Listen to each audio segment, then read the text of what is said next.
shouting. Eh? Cha-cha. Cha-cha. Original cha-cha. Cha-cha.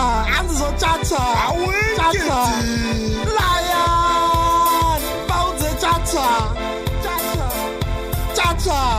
Cha-cha. I hear that. Vigilance. Another kundi kwatisane. Ngo brata. Dino ataka. Dinoziva vakandimaka sakani dinobvunza rakabva pidaka asiziva manijaakanaka manijanamaka musationa isu takapaka titoringaka muchaona zvabaka kuti zvoni vanorova pasi chatsva vomhangara polisi ndendafa vanoda kundisungisa zvina basa vanoziva pamangoma ndiri shashava vakuru vekurova pasi chatsva vomhangara polisi ndendafa vanoda kundisungisa zvina basa vanoziva pamangoma ndiri shasha ivavo vanava vakandivhurira dhoketi bhokasi ronditsvaga rondiwana ndiri koneti ndazoona kuti masproketi ndaramba kusungwa ndati munenge genga rekufoseti ndakarova yechisomeki ndina mapancho kwinjinyafa yaweki fila buditsa futi kwete yefeki pisa matinga fanika nyama yekwamereki pinzaru nhare iwe chibata dhereki vakandinyomba saka ndiva nechikwereti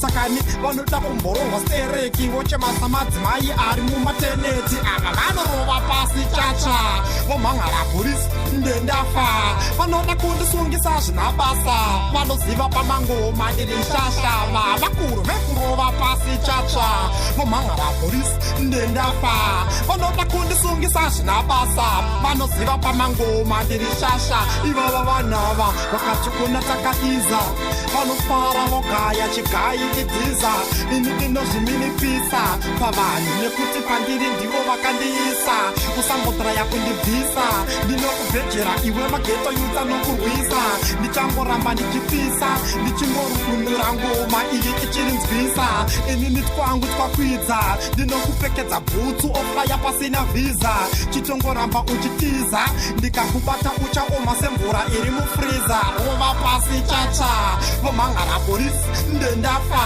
vanoda kundisungisa zvina basa vanoziva pamangoma ndiri shashava vakuru vekurova pasi chatsva vomhangara polisi ndendafa vanoda kundisungisa zvina basa vanoziva pamangoma ndiri shasha ivava vanhava vakandivhurira dhoketi bhokasi ronditsvaga rondiwana ndiri koneti ndazoona kuti masproketi ndaramba kusungwa ndati munenge genga rekufoseti ndakarova yechisomeki ndina mapancho kwinjinafa yaweki fila buditsa futi kwete yefeki pisa matinga fanika nyama yekwamereki pinzaru nhare iwe chibata dhereki vakandinyomba saka niva nechikwereti sakani vanoda kumborongwa stereki vochemasa madzimai ari mumateneti ava vanorova pasi chatsva vomhangara polisi ndendafa vanoda kundisungisa zvina basa vanoziva pamangoma ndiri shashava vakuru vekurova pasi chatsva vomhangara polisi ndendafa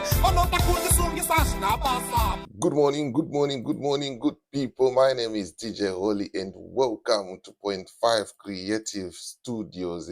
Anze vakuru vekurova pasi kana chatsva anditika munongo vaziva ndozva vanoita vanhu vacho vari 7 days, vanhu vacho vari week. That's what the weak people do. They give up. But in Xhosa they said ngoba bantu abadeli. People who don't give up, they don't give up. And we are not going to give up fighting for our brother Nyokayemabhunu kusvikira abuda. I've got the evidence. I've got everything on this case. But let me be one thing clear. Let me be clear to you, and let it be clear to you 100%.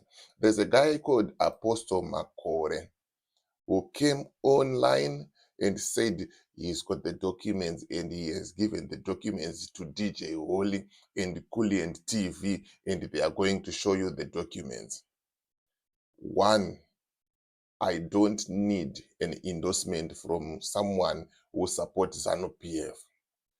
And then number two, I have seen Gambakwe is keeping on saying Tirivan was ZANU-PF, we are ZANU-PF people, especially me and Kuli and Tirivan wa Nick Mangwana. No, We don't need that. Apostle Makore kana mchishanda na gamba akwe, I think you should lose my number, because all you are trying to do, you are trying to shibisa zitarangu, so that when I come with credible information like the one that I'm about to deliver to people right now, they won't believe it, or they will think that is Rabba Kwamuri. Yet I've got my own sources, yet I'm busy working up and down kuchaganyaya so that things will be clear. So nangoti ningozvitaura in the beginning of this video, like, one, I don't need endorsement of Apostle Makore. I started knowing Apostle Makore, I think last month or so, and my channel was already big. So there's no need for him to come and tell me that you have to do this, you have to do this, you have to do this. This is my platform. I post what I want at my own time, and I don't support ZANU PF. And I am not going to allow people to sabotage the case ya comrade Nyokayemabhunu. So that, let that be clear to each and everyone. I don't get information from Makore. If I get information from him, I will be reacting to his videos, maybe pointing one or two things or referring to his videos according to my investigations, not for him to come on public platform and say, I have some documents, I have given DJ Holly some documents. For your own information, I have never received any documents from Apostle Makore, and I have the documents, but not from Makore. And the documents, it's an ongoing case. And I cannot put the documents of an ongoing case on a public platform. You get what I'm saying? So, moving forward, let's jump into today's update. Timboona kuti zvakamira sei, what is really going on. I'll try my level best to be short and nice and straight to the point, but I just wanted to address that one first. Tisataenda kumbere. Let me know where you're watching from. Put a comment in the comment section, and then wotiudzawo kuti how do you see nyaya iyi. So the lawyers, they get in touch with me the other day with Koma Godwin and General Stolle. And then we talked to Yugi, and that's the recording that you see online right now. When Gambakwe find out that DJ Holly is now part of this case, he decided to quit. I don't know why. I don't know why. And then I said, no, me, I've got a platform, and I'm willing to assist my brother. I'm willing to assist my brother. Tomboisa ZANU-PF aside, Tomboisa whatever he believed in aside, whatever the stories people are saying aside, but at the end of the day, he is a brother. You get what I'm saying? And now, takuda kumbodzoka kumashure mbijana. There's a people we can support as brothers. I will say it on my behalf. And there are people that I won't even support or even cover their story. Take it for example, people like Kasukuwere and what he have done to people of Zimbabwe. You will never hear me endorse Kasukuwere or support Kasukuwere on this platform. And some others are not PF folks. I will never give them a platform to say anything. But Nyokayemabhunu was fighting for people within ZANU-PF. Get it right. And Nyokayemabhunu has never killed anyone. Nyokayemabhunu has never made anyone suffer. But some of these folks that you guys, you want to support, you want to claim, to hype and to support, they are ZANU-PF people. They have killed people. People have disappeared because of those people. So you might be wondering, why am I here? Why did I decide to pick up this case? And why am I supporting Comrade Nyokayemabhunu? I'm supporting Comrade Nyokayemabhunu as a media house, and I will be passing information with other media houses. The lawyers that are there right now, they are free to give information to whoever they want as long as they trust you. And these lawyers that Nyokayemabhunu has selected, we are going to talk about it right now. They have got Nyokayemabhunu's interest at heart. they've got Nyokayemabhunu interest at heart. So, without being said, moving forward, there's been an update. I have told you before, the lawyers are going to see Nyokayemabhunu on Monday, and Nyokayemabhunu is going to select the lawyers that he felt these lawyers, they've got my interest at heart. So the lawyers went to Nyokayemabhunu yesterday, and Nyokayemabhunu signed a new mandate with the lawyers. So who are these lawyers, and why the other lawyers is no longer part of this case? If you remember there's a guy called Mudzingwa and a guy called Saruwaka. They were collecting money on behalf of the lawyers, saying kuti imari ya comrade Nyokayemabhunu, tiri kufighta revolution, tiri kudai. And the moment Gambako achiramba kuaddressa these folks, Ana Saruwaka and Mudzingwa, on his platform, I took up the case and we started addressing these issues. And I would like to also give credit to my brother Kuli, and he has also addressed these issues on his platform until Saruwaka and his team recorded an audio saying, no, we are no longer collecting funds for comrade Nyokayemabhunu. For us, it's a win. We have managed to achieve what we wanted. And they were claiming that they are paying a lawyer. A lawyer's name, his name is Chris. I have done an interview with him, and I have played the interview with him right here. If you miss it, go and listen to it. He said, I only got paid 12,000. What about the rest of the money that were being collected from people, and they were saying they are paying the lawyers? They were not paying the lawyers. So they have decided that they are going out of the case. They are stepping aside from the case. Trust me, Saruwaka, Mudzingwa, and their team, including the lawyer, those people, they didn't have comrade Nyokayemabhunu at heart. Vanga vasina basa na comrade Nyokayemabhunu. Zvavaitongoita, it was for them to benefit themselves only. Moving forward, yesterday, comrade Nyokayemabhunu finally selected new lawyers and signed a new mandate with the lawyers. I wouldn't say that he selected a new lawyer per se, but there's been some changes in the case. So if you all remember, there's an Indian lady, the one that I was talking to the other day, and there's an advocate on this same case. There's an advocate on this same case. Those are the two who are now running with this case. Ndo vanhu vakapiwa chimuti naComrade Nyokayemabhunu nezuro kunzi aiwa uyu anonzi Chris uyu ngatimbomubvisai tombomumisa totanga kushanda totanga kushanda neava varipo ava, because uyu does not have my interest at heart. Hanzi namukoma Philip, yes shamwari uri right, pasina kasuku yeah, pasina kasuku forever and forever. So Chris is the lawyer that was claiming to be paid by Saruwaka. Ndo lawyer ravo iroro. Chris is the guy who made silly mistakes in the affidavit, zvakaita kuti comrade Nyokayemabhunu varambe vari mukati. Pasina kuti Chris akaita mistakes iyayo, Chris angadai ari case right now. But moving forward on this case, the Indian girl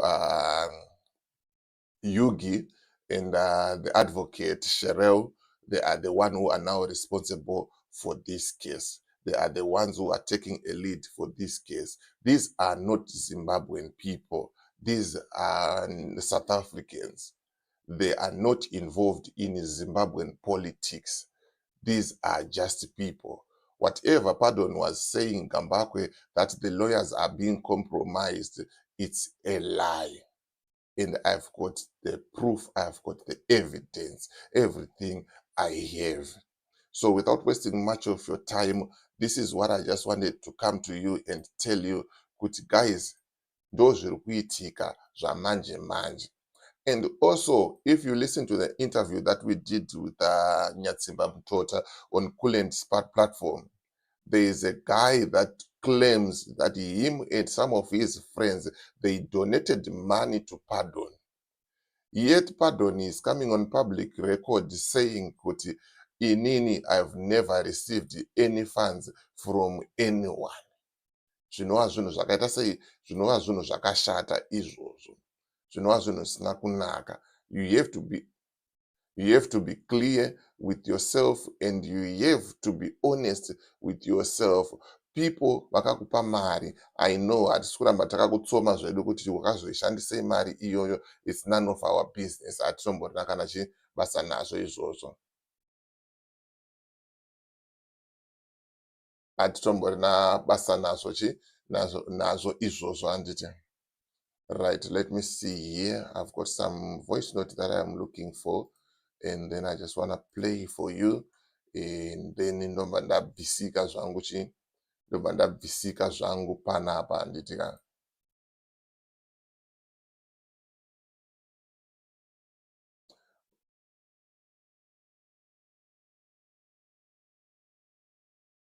Right, let me see here. Sorry, just 1 minute. Okay, there's something from a message from Peter Trosh. He said, Pardon quit because he was being exposed. Yes, he knows from day one, and he knows I'm the first person to start calling him out.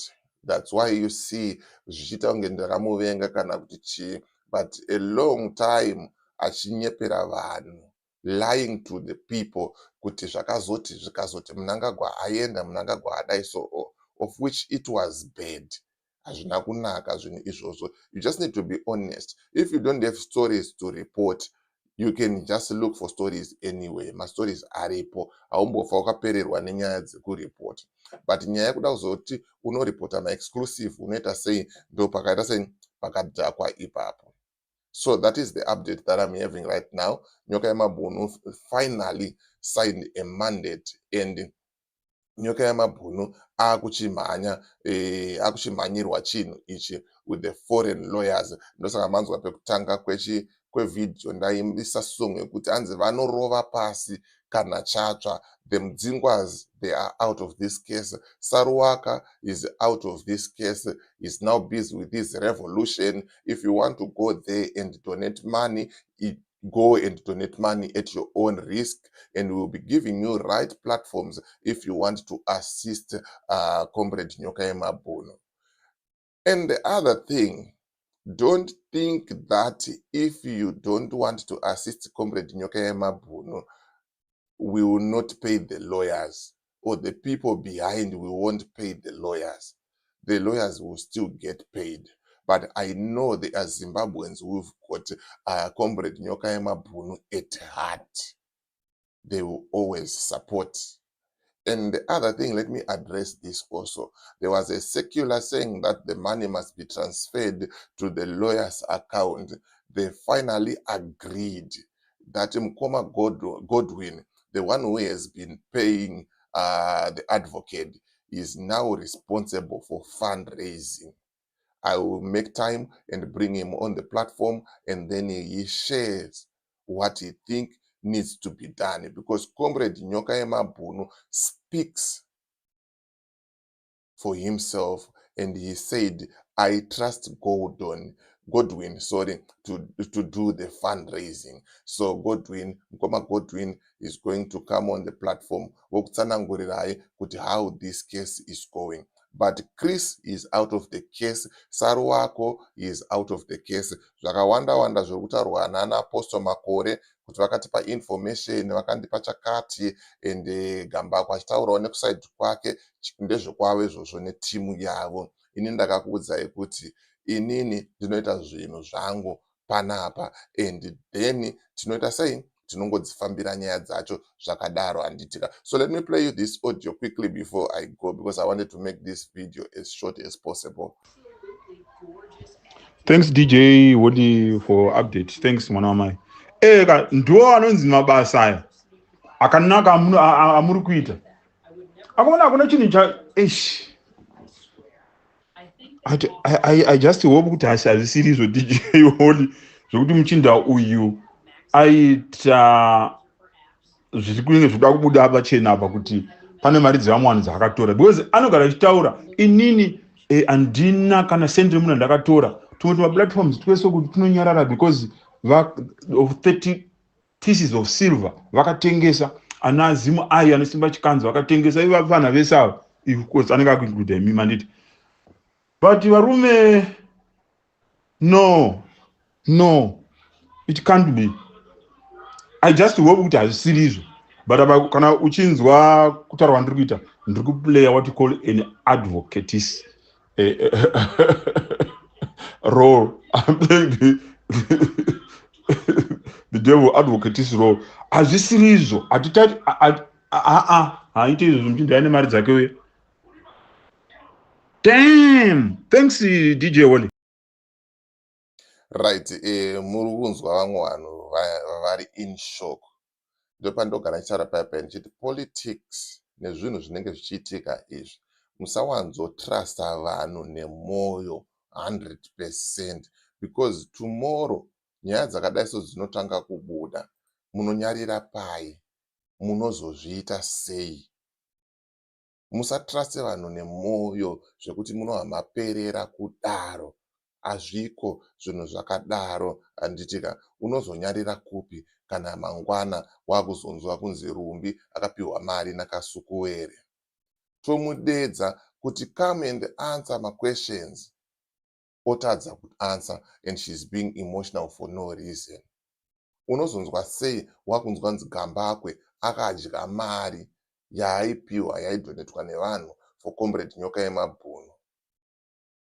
I respect him kuti atori nedzimwe mari zvake dzaakatombobhadhara 20,175 zvitori nane pana Saruwaka. Saruwaka he haven't paid anything. Aingodya mari achiswera ari kubhawa achitamba mapiano. Makazvinzwa one on an interview that I did with him. He said ma-citizens hatina basa nawo, but isusu tine basa nema-revolutionaries ndo ane basa. Saruwaka is a state agent mukanzwa matauriro anoita. Kuti hanzi Saruwaka is a spirit, not a ningirikini, not a, what do you call it, not a person. Saruwaka haasi munhu one. He's just there trying to manipulate vanhu vakapusa vakaita sewe unomutevera. Ndopandataura kuti if you want to go to Saruwaka, we are done with Saruwaka long time. Takapedza naye paweekend, we are focusing nezvimwe tichienda kumberi handitika, because wave ratiri kufamba naro zvamanje manje, it's a new political wave. We need to expose n'anga dzefake. We need to expose vafundisi vefake. We need to expose ma-politicians efake. We need to expose ma-bloggers efake. Zvikanzi neumwe munhu very soon tichange takunzwa nyaya dzako DJ Hole. Ndikati inini nditori nadzo nyaya hopo. You just Google DJ Hole and then you find my stories. Saka handina kana chinhu chandinofunduluka kana chinhu chandinotya kana kawana. Handina, handivhunduke. Just go on Google and my name is on public domain. Hapana kana chekuvhunduka kana chekutya handitika. And then let me just read this message. Okay, let me leave this message for the next video. Right, ndozvanga ndinazvo zvamanje manje. Just a quick update, and we wish all the best to the lawyers. We believe in they are going to get Comrade Nyokayemabhunu out, and then I trust them, and I've been on call with them for several times, for many hours. And one thing that I'll tell you, I don't have any strategy that I'm giving to these lawyers. I'm just listening as a media house, and then I bring the information, necessary information out, and just for updates. Their strategy, there and the DJ Holly name Kulendi Ndimi Masara, please musatengwe. Yeah, let me just put it here quickly there and see. Let me just put it there quickly. Right, zvikanzi number 1 chaiwo, DJ Holly, DJ Holly name Kulendi Ndimi Masara, please musatengwe. Aiwa, isusu hatitombotengeke ende futi hatitengese, hatisi ana Judas. Ana Judas munovaziva. People, they were making money out of this Nyokayemabhunu case. But how do you enjoy mari yekuti uri kupiwa kuti ubudise mumwe munhu mujeri, yet you are busy eating the money? Yet you are busy eating the money. How do you enjoy that? Unozvifambisa sei kutoenjoya mari iyoyo wotofara kuti ndiri kutodhakwa nemari yauri kuba? Zvinhu zvakaoma, ende mazimbers tine mwoyo wakaipa, tine mwoyo wakashata fani, zvinhu zvisina kana kumboita sei, zvisina kana kumbonaka. Saka tiri kutaura vanhu vane hunhu ihwohwo, kana kuti vanhu vaihuita hunhu ihwohwo, ende namboadresa futi Apostle Makore, siyanai futi nehunhu hwekunyepera vanhu, that you gave me documents that I didn't even receive or get from you. Those documents, I got it from somewhere else, not even from the lawyers. I get it from somewhere else. These lawyers, one thing that I'll tell you, they are professional people. They don't tolerate nonsense. They don't tolerate funny and stupid jokes. They are here for business, and they are going to get Nyokayemabhunu out. Whether Apostle Makore vakumbira kugovernment kuna vamunangagwa kuti vabudiswe or not, Nyokayemabhunu ari kubuda, and I trusted these lawyers kuti they've got Nyokayemabhunu's interests at heart. So ndonyanga nchifamba nayo zvamanje manje. Thank you guys for supporting. Thank you for everyone who has been watching, and thank you. Yeah, there was a comment yaiswapo yazodeletewa. Anzi DJ Holly tsvaga vanhu vakashungurudzwa naKasukuwere vachinzi long sleeve, short sleeve. Guys, let me tell you something about Kasukuwere. For those who didn't know, 27 June Mugabe mu office, people were being killed. People were being asked, what do you want? Do you want a long sleeve? Long sleeve meaning we are going to cut from here. Or do you want a short sleeve? And meaning kuti tichacheka nepanapa munhu achisara neichi chidiki ichi chinonzi chichi elbow ichi ruoko rwese ruchibviswa. People were being tortured. Wozondiudza kuti nhasi unouya uchitaura kuti hanzi munhu akadaro ngaaregererwe, kana pane munhu asati ambokanda dombo ngaanigirikini. Aiwa, pane zvimwe zvinhu zvekuti tine hama neshamwari dzakarasikirwa nevanhu vakawanda kudaro. Vanhu vakatsakatika. Look at Itai Dzamara. Itai Dzamara is gone. The family is still crying. And unonzwa someone achitaura kuti hanzi ngatiregererei vanhu ava. How do you think not Nyokayemabhunu, how do you think Itai Dzamara's family is going to feel? Uchitaura zvakadaro kuti kana asati ambotadza ngaadai. Ini nakomana ndiri kudyisa vanhu mushonga wechifumuro, ndiri kudyisa vanhu chifumuro. Ukauya uchida kunyepera macitizens, inini ndinongokubata ndokusiya. Even macitizens acho kana asiri kuda kunzwa zvandiri kutaura ndezvekwavo izvozvo, but chokwadi vanenge vachinzwa.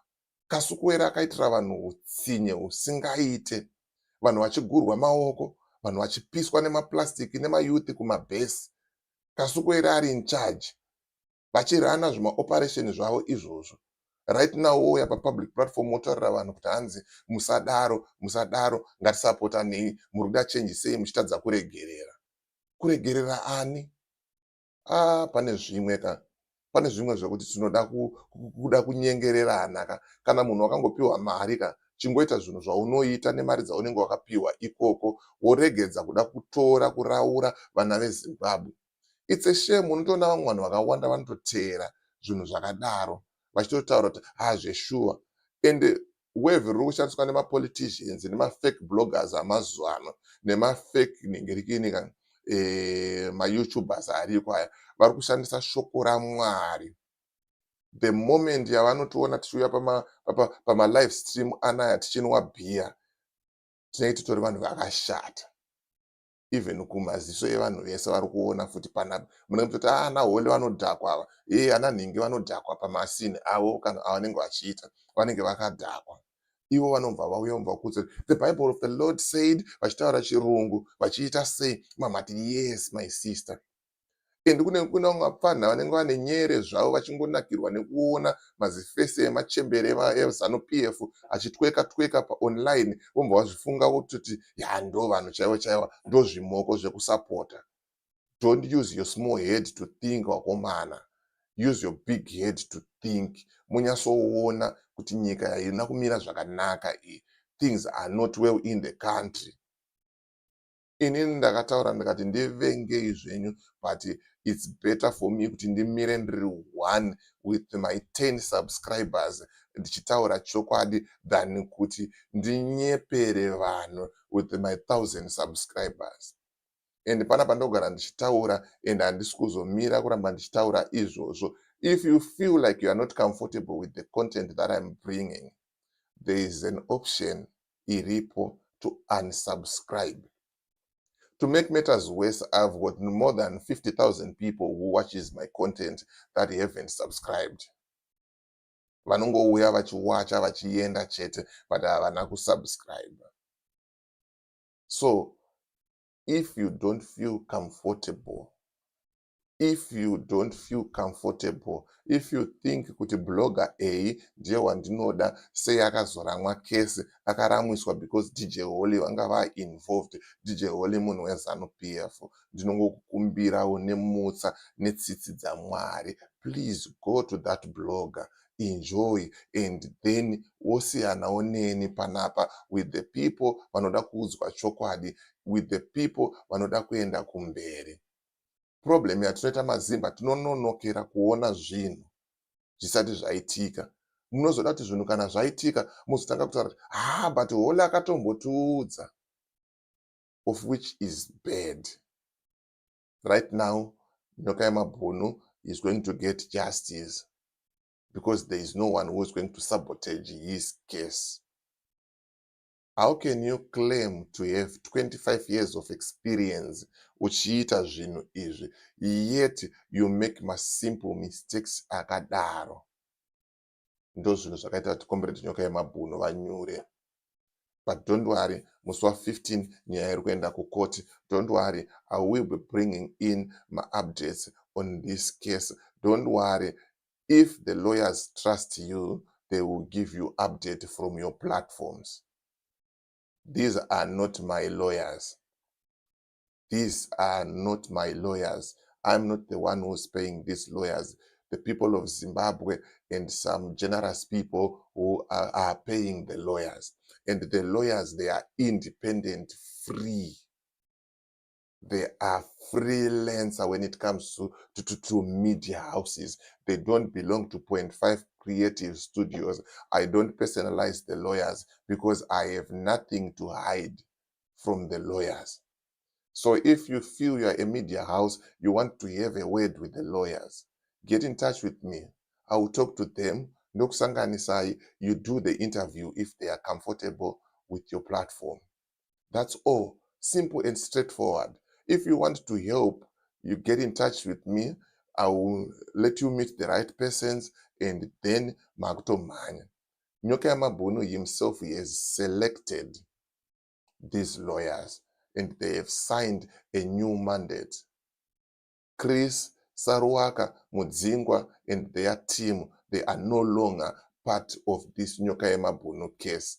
Don't be fooled by them coming on public platforms saying, Zvigananda zvakazoti, zvikananda that. No, they are no longer part of this case. Ndosaka makaona those audios circulating, saying, we are doing this, now we are fighting for our revolution and whatever. That's their own problem, and we don't care about that.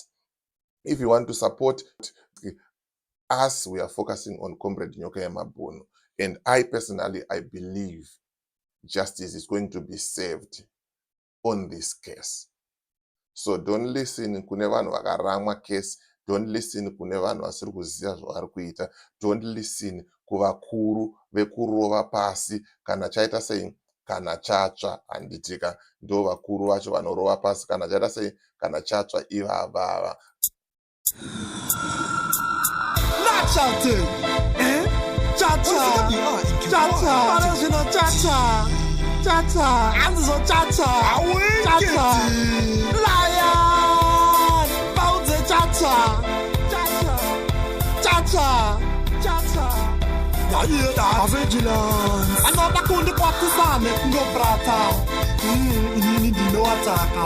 Ndinoziziva vakandimaka saka ndinobvunza rakabva pidaka asiziva manija akanaka manija anamaka musationa isu takapaka titoringaka muchaona zvabaka kuti zvoni vanorova pasi chatsva vomhangara purisi ndendafa vanoda kundisungisa zvina basa vanoziva pamangoma ndiri shashava vakuru vekurova pasi chatsva vomhangara purisi ndendafa vanoda kundisungisa zvina basa vanoziva pamangoma ndiri shasha ivavo vanava vakandivhurira dhoketi bhokasi ronditsvaga rondiwana ndiri koneti ndazoona kuti mastroketi ndaramba kusungwa ndati munenge genga rekufoseti ndakarova yechisomeki ndina mapancho kwinji nhapa yaweki vila buditsa futi kwete yefeki pisa matinga